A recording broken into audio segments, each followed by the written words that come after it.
मुझे बहुत सारे मैसेजेस आते हैं कि कनाडा में लड़कियां क्या करके अच्छा पैसा कमा सकती हैं, ऐसा कौन सी जॉब या कौन सा वर्क ऐसा कर सकती हैं। तो हालांकि इसके बारे में मैंने कल परसों भी वीडियो बनाई है कि कौन सी स्किल जो है वो आप सीख के आएँ तो आपके लिए बेनिफिशियल है।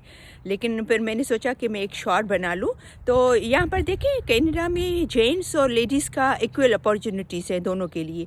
लेकिन ब्यूटी पार्लर का कोर्स है या बाल काटने के कोर्स है, ईजी भी है। आप अपने मुल्क में पाकिस्तान या इंडिया या बांग्लादेश जहाँ भी रहते हैं इजीली सीख सकते हो और यहाँ पर अच्छा पैसा कमा सकते हैं। पर अगर आप कहीं पर जॉब करने जाएंगी, कोई भी जॉब करेंगी तो तकरीबन $13-14 से लेकर 17-18 तक भी देते हैं। लेकिन अगर आप ब्यूटी पार्लर का कोर्स करके आएंगी या बाल काटने का कोर्स करके आएंगी तो यहाँ पर तकरीबन $30 से $70 भी एक घंटे में कमाते हैं। तो ये बहुत अच्छी अपॉर्चुनिटी आप लोग